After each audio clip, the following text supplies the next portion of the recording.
Entre uvas y recuerdos. Anita Patterson.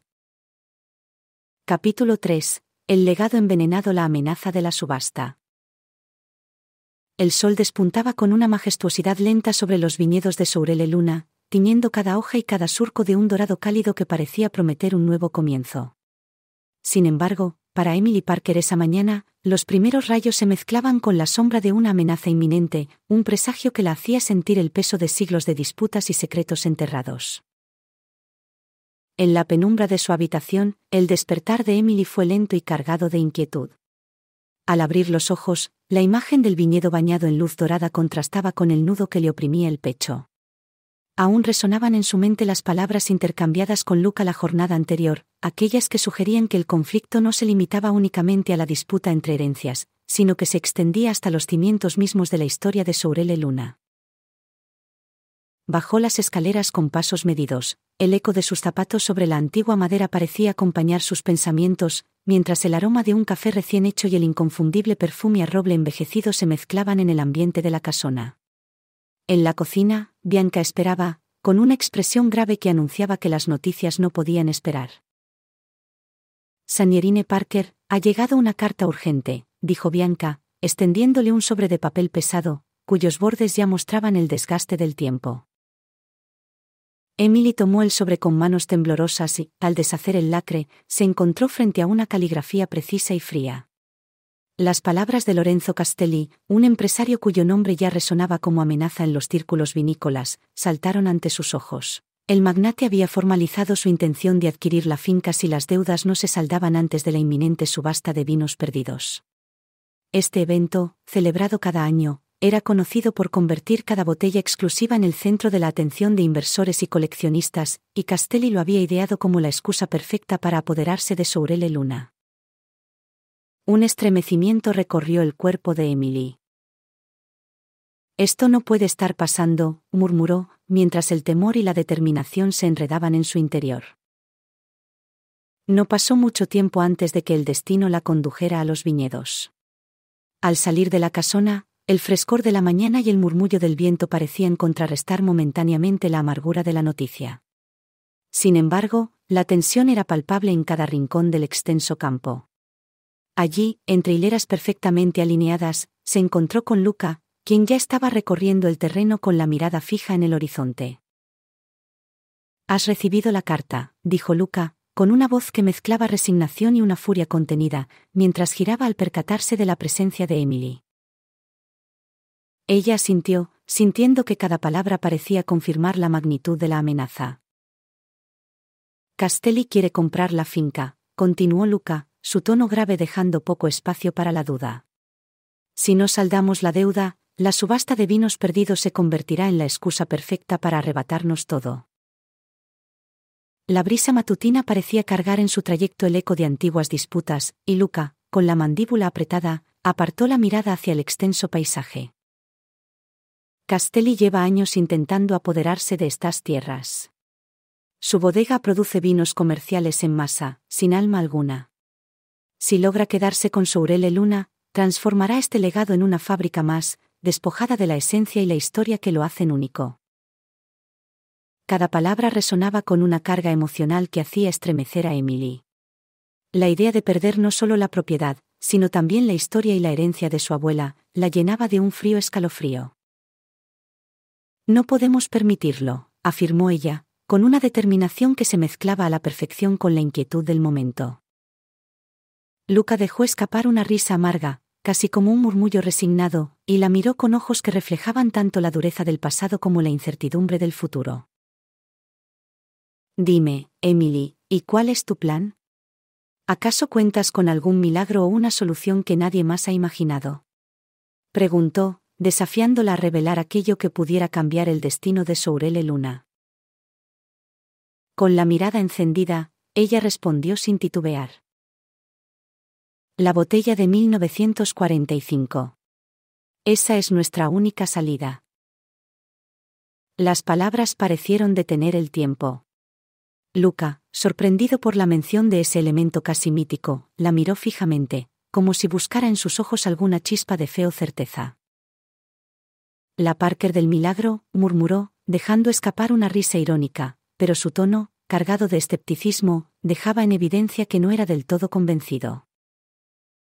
No es un milagro, Luca. Es una posibilidad real, replicó Emily, dejando que la fuerza de sus convicciones inundara cada palabra. La botella de 1945 es una de las más valiosas que existen. Formó parte de la primera cosecha después de la guerra, y su historia es el testimonio de un renacer, de una lucha por la vida en medio de la devastación. Si logramos subastarla al mejor postor, podríamos saldar la deuda, asegurar la viña y, de paso, preservar la memoria de aquellos que hicieron posible este legado. Luca se cruzó de brazos, y su mirada se endureció al pensar en los posibles riesgos. Asumiendo que la botella siga en buen estado, y que alguien esté dispuesto a pagar lo que realmente vale, comentó, dejando la frase en el aire, cargada de un escepticismo que denotaba años de desilusiones y traiciones. Emily cerró los ojos un instante, como si buscara en su interior la respuesta a un enigma milenario. Debemos intentarlo. No tengo otra opción. Si Castelli se sale con la suya, no solo perderemos la finca, perderemos también parte de nuestra historia, de la esperanza que mi abuela Giulia siempre quiso preservar. Luca suspiró profundamente, y aunque asintió, en cada fibra de su ser se notaba la tensión de una lucha que iba más allá de la simple economía. Era el choque entre la memoria y el olvido, entre la tradición y la modernidad sin alma. Con un propósito renovado, Emily y Luca se dirigieron hacia la antigua bodega de la finca, un lugar cargado de recuerdos y de secretos que parecían flotar en el aire. Al abrir la puerta de madera maciza, fueron recibidos por el inconfundible aroma a roble, vino envejecido y el sutil toque a humedad del tiempo. La penumbra del lugar, rota solo por la luz natural que se colaba a través de estrechas ventanas, intensificaba la atmósfera mística y solemne. Avanzaron lentamente por un corredor de piedra, hasta llegar a una pared donde Bianca los esperaba con una llave en la mano, como si fuera la guardiana de un tesoro ancestral.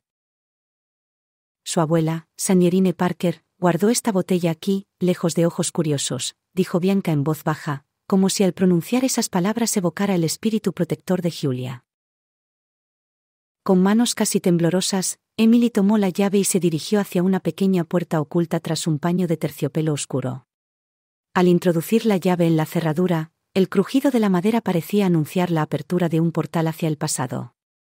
Al girar la llave, se abrió lentamente una puerta que revelaba una estantería repleta de botellas, todas alineadas con precisión casi ritual. En el centro, en un lugar privilegiado, descansaba la joya de la corona, una botella con etiqueta desgastada por los años, en la que apenas se distinguía el número 1945. «Aún tiene vida», murmuró Bianca, como si en esa simple frase se condensara la esencia de décadas de esfuerzo, pasión y sacrificio. Luca, a su lado, observaba la escena con una mezcla de respeto y recelo, consciente de que aquel objeto era mucho más que una simple botella, era un símbolo, un relicario de esperanzas, luchas y una promesa de redención. La posibilidad de que esa botella pudiera revertir el destino de Sourele Luna encendía en ambos una chispa de fe, a pesar del escepticismo que aún rondaba en sus miradas. Ahora solo queda venderla al mejor postor, y asegurarnos de que Castelli no se la arrebate antes de que podamos cambiar el curso de los acontecimientos, comentó Luca, rompiendo el silencio con voz grave y reflexiva. Emily apretó los labios, conteniendo la emoción y el peso de la responsabilidad. Sabía que, en esa botella, estaba encapsulado no solo el valor material de un vino excepcional, sino el testimonio de una época en que la vida renacía entre escombros y derrotas, y la fe en un futuro mejor se nutría de cada gota de sacrificio. La preparación para la subasta. Con la amenaza de Castelli cada vez más presente, la noticia de la subasta se extendió rápidamente por toda la región de Veneto. La firma de un contrato, el montaje de catálogos exclusivos y la comunicación con coleccionistas e inversores se convirtieron en tareas urgentes. En medio de la vorágine de preparativos, el ambiente en Sourele Luna se cargó de una tensión casi palpable. Cada movimiento, cada conversación, se realizaba con la conciencia de que en la subasta de vinos perdidos se definiría el destino de la finca. En los días previos al evento, Emily y Luca trabajaron codo a codo, revisando documentos, estudiando el historial de la bodega y asegurándose de que cada detalle estuviera perfecto. El sonido de teclados, el crujir de papeles y el eco de discusiones acaloradas se mezclaban en los pasillos antiguos, creando una sinfonía de ansiedad y esperanza. La noche antes de la subasta, en un momento de soledad y recogimiento, Emily se retiró a la pequeña sala de estudio de la casona. Entre los documentos de la herencia y las cartas de su abuela, encontró un sobre que había permanecido olvidado durante años. Al abrirlo, sus ojos se posaron en una carta fechada en 1946, escrita por Julia Parker a Marco Moretti. Las palabras, delicadas pero firmes, emergían como un susurro del pasado. Las uvas de ese año estaban impregnadas de esperanza y miedo. La guerra nos quitó demasiado, pero nos dejó la lección de la resistencia. Algún día, esta botella será la prueba de que sobrevivimos y que la tierra nos pertenece. No dejes que la olviden. La voz de Julia se hizo presente en cada línea, y Emily sintió como un nudo se formaba en la garganta. Esa carta no solo era un mensaje de amor y lucha, sino la reafirmación de que Sourele Luna no era simplemente una propiedad, sino el testimonio vivo de generaciones que habían peleado por preservar su identidad. Frente a la botella de 1945, la joven enóloga comprendió que la subasta no era solo un juego de cifras y contratos, sino una batalla por la memoria, la dignidad y el futuro de la viña. Con el primer albor del día, el ambiente en la ciudad se transformó. Las calles se llenaron de murmullos y expectativas, mientras coleccionistas, inversores y expertos en vinos se dirigían al lugar del evento. Sourele Luna se convirtió en el epicentro de una confrontación que trascendía lo meramente económico. Era un duelo entre la esencia de la tradición y la frialdad de la modernidad sin alma. Emily y Luca se reunieron una vez más en la entrada principal de la casona, conscientes de que cada paso hacia la sala de subastas era también un paso hacia el destino de su herencia. El ambiente era tenso, y el murmullo de la multitud se mezclaba con el latido acelerado de sus corazones.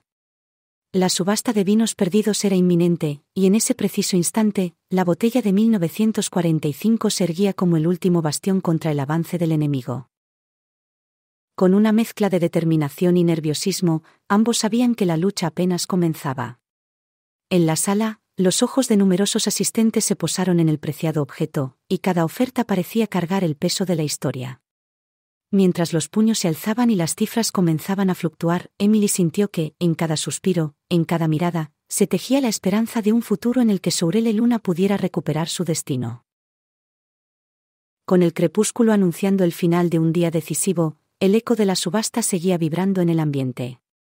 La amenaza de Castelli, el valor incalculable de la botella de 1945 y la determinación de dos almas marcadas por la historia se habían unido en una lucha encarnizada contra el olvido. Emily, con la carta de Julia aún anidada en su corazón, sabía que la batalla era solo el inicio de una larga travesía por rescatar el legado de Sourele Luna. Mientras el sol se ocultaba tras los viñedos, tiñendo el cielo de tonos intensos de rojo y púrpura, la joven enóloga y su inesperado aliado, Luca, se quedaron en silencio, observando cómo la noche traía consigo una calma provisional. Una calma que, sin embargo, estaba cargada de la promesa de que la lucha por preservar la esencia, la memoria y la pasión de una tierra jamás se acabaría. En ese instante, comprendieron que cada decisión, cada sacrificio, era el paso firme hacia un futuro en el que el legado envenenado por disputas y deudas podría, finalmente, transformarse en una herencia de unión, amor y resistencia.